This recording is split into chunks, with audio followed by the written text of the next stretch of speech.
Hey guys, happy morning. So இந்த வீடியோவில் என்னோடய மார்னிங் ரொட்டீன் சொல்லிட்டு ஒரு குட்டி வீடியோவாக மேக் பண்ணியிருக்கேன். அண்ட் என்ன சிம்பிளாக என்ன குக் பண்ணலாம், அதாவது லஞ்சுக்கு மார்னிங் பிரேக்ஃபாஸ்ட்டே ஒரு வாட்டி கிச்சனுக்குள்ளே போனோன்னா எல்லாமே முடிச்சுட்டு வெளியே வர மாதிரி தான். பிகாஸ் எப்பயாச்சும் பட்டு எப்போ ஃப்ரீயாக இருக்காரோ அவரை அப்படியே டக்குன்னு வச்சுக்கிட்டு கொடுத்துட்டு ஓடிடுவேன். முடிச்சுட்டு டக்குன்னு வெளியே வந்தால் தான் வேலைக்காகும்.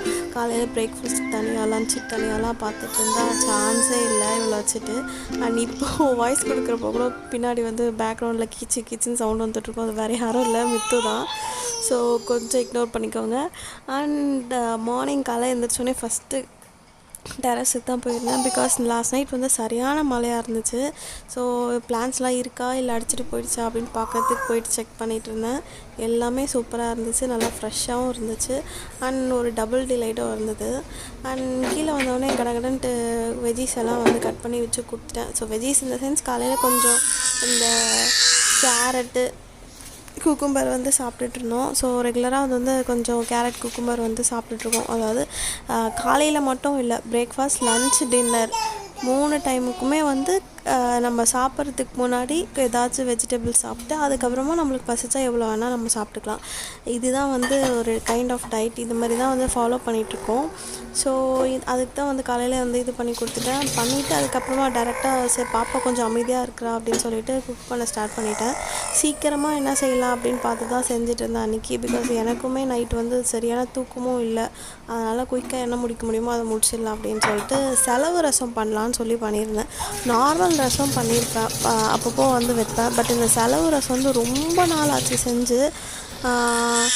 இந்த ப்ரெக்னென்ட் டைமில் சாப்பிட்டது தான். அதுக்கப்புறமா பாப்பா பிறந்தப்போ சாப்பிட்டது. அதுக்கப்புறமா சாப்பிடவே இல்லை. ஸோ அந்த செலவு பொடி நான் நிறைய நாட்டு மருந்து கடையிலலாம் கிடைக்கும். அது தெரியாமல் கூட நிறைய போட்டுறாதீங்க. ஃபஸ்ட் டைம் சாப்பிட்றதுனா கொஞ்சமாக ட்ரை பண்ணிக்கோங்க.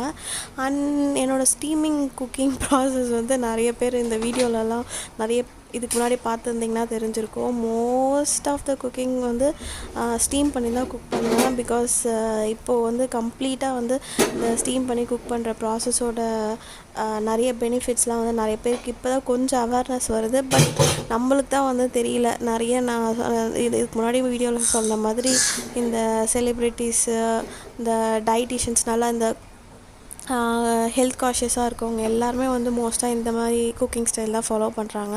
ஸோ ஃபஸ்ட்டு இன்றைக்கி ரசம், சாதம் அண்ட் வெண்டைக்காய், அவ்வளோதான். Very simple. இது தான் பண்ணியிருந்தேன். சாதமும் எப்போவுமே வடிக்கிறது தான். வடித்து அந்த கஞ்சி தண்ணியுமே நான் எடுத்து வச்சுருப்பேன். ஆக்சுவலி இந்த கஞ்சி தண்ணியில் அவ்வளோ பெனிஃபிட் இருக்குது. நம்ம ஃபேஸ் பேக்காக யூஸ் பண்ணலாம், ஹேருக்கு யூஸ் பண்ணலாம். இந்த கஞ்சி தண்ணி அப்படியே சால்ட்டு குடிக்கலாம். நம்ம எனக்கு பர்ஸ்னலாக நான் என்னோடய டெலிவரி டைமில், என்னோடய ப்ரெக்னன்சி டைமில் இந்த கால்லாம் வீங்கும் பார்த்திங்களா, அதுக்குமே சொல்லியிருந்தாங்க இந்த மாதிரி கஞ்சி தண்ணி குடித்தா அந்த கால் வீக்கம்லாம் போகும்ன்ட்டு. நான் அப்போவே குடிக்க ஸ்டார்ட் பண்ணது தான். அதுக்கப்புறமா கொஞ்சம் கொஞ்சமாக அதோட ஹெல்த் பெனிஃபிட்ஸ்லாம் தெரிஞ்சு ரெகுலராக குடிக்க ஆரம்பிச்சிட்டேன். ப்ளஸ் அது நல்லா தான் இருக்கும். ஒன்றும் பெருசாக லைக் மோர் மாதிரி தான் இருக்கும். ஒன்றும் உப்பு போட்டு குடித்தோன்னா மோர் மாதிரியே தான் இருக்கும். ஒன்றும் பெருசாக டிஃப்ரென்ஸ்லாம் இருக்காது. அண்ட் ஹீட்டுக்கு எல்லாத்துக்குமே ரொம்ப நல்லது. அப்புறம் என்னோடய ஹேர் கேர் ரொட்டீன் நான் இதுக்கப்புறமா கொஞ்சம் கொஞ்சமாக சில வீடியோஸ்லலாம் நான் போஸ்ட் பண்ணுறேன். பிகாஸ் நான் ஃபுல்லாக எவ்வளோக்கு எவ்வளோ கொஞ்சம் நேச்சுரலாக ஹேர் பேக் யூஸ் பண்ண முடியுமோ அது மாதிரி தான் யூஸ் பண்ணிகிட்டு இருக்கிறேன். ஸோ வீட்லேயே நம்ம ஹேர் கேர் பண்ணிக்கிறோம். பெருசாக பார்லர்லாம் போய் ஒன்றும் நான் என்னால் டைம் ஸ்பெண்ட் பண்ண முடியாது நினச்சிங்கன்னா கண்டிப்பாக அந்த டிப்ஸ் எல்லாம் உங்களுக்கு யூஸ்ஃபுல்லாக இருக்கும்னு நினைக்கிறேன். பிகாஸ் எனக்குமே அந்த நேச்சுரல் ஹேர் தான்.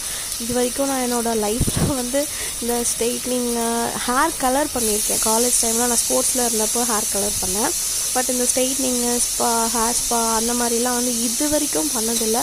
எனக்கு ஹேர் நல்லா தான் இருக்குது. ஸோ இந்த டிப்ஸ் எல்லாம் உங்களுக்கு யூஸ் ஆகும்னு நினைக்கிறேன். அண்ட் அந்த பேக்ஸ் பற்றிலாம் நான் அடுத்தடுத்த வீடியோவில் வேணும்னா சொல்லுங்கள், நான் ஷேர் பண்ணிக்கிறேன். அண்ட் இந்த பொரியல் பார்த்திங்கன்னா ஆன்லைனில் தான் ஆர்டர் பண்ணியிருந்தேன் வெஜிடபிள்ஸ். இப்போது இந்த ஒரு வெளியே போய் வாங்க முடியல அப்படின்னு சொல்லிட்டு இந்த டைம் மட்டும் ஆன்லைனில் பண்ணிக்கலாம்னு சொல்லிட்டு வெண்டைக்காய், கத்திரிக்காய், அந்த கீரை, கொஞ்சம் கறிவேப்பிலை, கொத்தமல்லி, பச்சை மிளகாய், இது மட்டும் கொஞ்சம் கம்மியான ஐட்டம்ஸ் மட்டும் போட்டிருந்தேன் ஒரு 2-3 டேஸ்க்கு வர மாதிரி. ஸோ வெண்டைக்காய் 1/2 kg கம்மியாக இருந்துச்சுன்னு சொல்லிட்டு ஒரு 1/2 kg வாங்கியிருந்தேன்.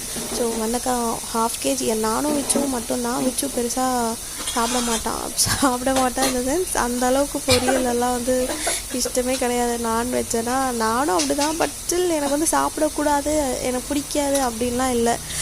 இஷ்டப்பட்டு சாப்பிட்றது வந்து கிடையாது, அந்த மாதிரி வச்சுக்கலாம். பட் இன்றைக்கி நான் செஞ்சது எனக்கு ரொம்ப பிடிச்சிருந்துச்சி இந்த வெண்டைக்காய் பொரியல்.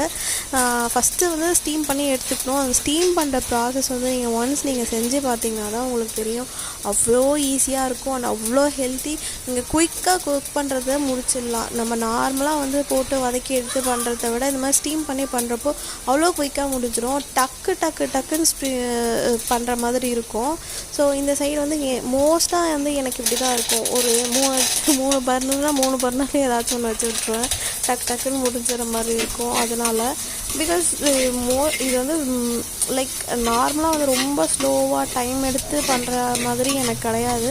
நான் அந்த மாதிரி டைப் இல்லை. சில பேர் வந்து போனாங்கன்னா பொறுமையாக நிறுத்தி நிதானமாக ஃபஸ்ட்டு பொரியல், அப்புறம் சாதம், அப்புறம் குழம்பு, அந்த மாதிரி ஒன்றா பண்ணிகிட்ருப்பாங்க. எனக்கு வந்து அந்த மாதிரி இல்லை. பிகாஸ் நான் ஸ்கூல் போகிற டைம்லேருந்தே காலையில் 8 மணிக்கெலாம் வந்து ஸ்கூலில் இருக்கணும் ப்ரெக்னன்சிக்கு முன்னாடி.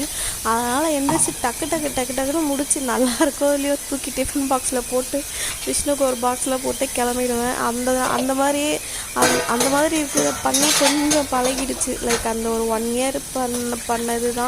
அப்போ வந்து மோஸ்ட்டாக இந்த பாயில் பண்ணி பண்ணுறது தான் பண்ணியிருக்கேன். இந்த ஸ்டீமிங்லாம் இல்லை. இப்போது ரீசெண்டாக பாப்பா பிறந்ததுக்கப்புறமா தான் அவளுக்கு இந்த வேக வச்சு கொடுக்கணும்னு சொல்லி ஸ்டார்ட் பண்ணது தான் இந்த ஸ்டீமிங் ப்ராசஸ்ஸே. ஸோ வெண்டைக்காய் வந்து ஒரு இதில் தனியாக அந்த மாதிரி இந்த இட்லி குண்டாலாம் ஸ்டீமர் பிளேட்டே வந்து தனியாக இருக்கும் மோஸ்ட்டாக நிறைய.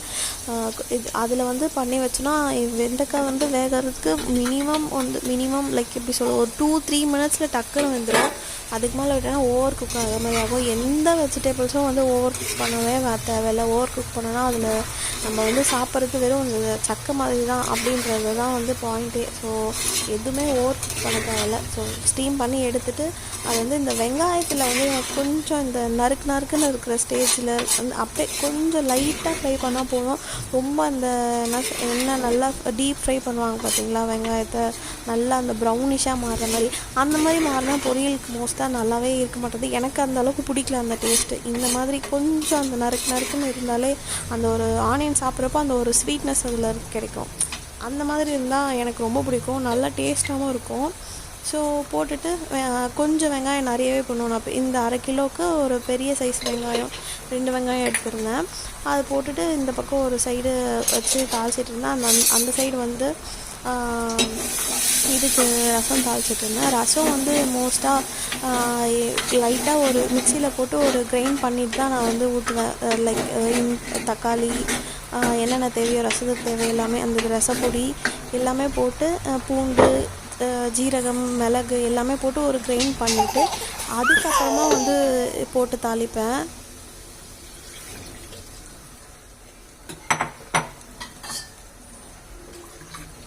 ஆக்சுவலி இந்த மாதிரி செய்கிறதுக்கான ரீசன் வந்து பெருசாக டேஸ்ட்டு அப்படி இப்படின்லாம் ஒன்றும் கிடையாது.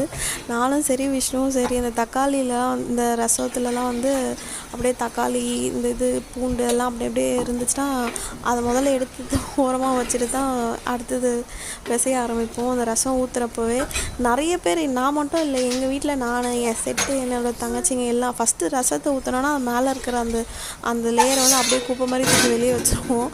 அந்த ஒரு விஷயத்தை அவாய்ட் பண்ணுறதுக்கு தான் லைட்டாக ஒரு கிரைண்ட் பண்ணிவிடுவேன். மிக்சியில் போட்டு பண்ணிட்டோன்னா அது டக்குன்னு லைட்டாக மசிஞ்சிருமா, அந்த மாதிரி எதுவுமே இருக்காது. ஸோ வெரி சிம்பிள், அவ்வளோதான். ரசம் பண்ணி முடிச்சாச்சு. பொரியலும் ஒரு சைடு முடிஞ்சிச்சு. முடிச்சுட்டு எப்பப்போலாம் கொஞ்சம் க்ளீன் பண்ண முடியுதோ லைட்டாக அப்பப்போ வந்து செய்கிறப்பவே க்ளீன் பண்ணிப்பேன். செய்கிறப்போ க்ளீன் பண்ணுறது ரொம்ப ஒஸ்ட்டான ஒரு ஹேபிட்னே வச்சுக்கோங்களேன். பிகாஸ் லைக் நான் நிறைய சூடு வாங்கியிருக்கேன் இந்த மேலே அந்த டாப்பு துடைக்கிறப்போ.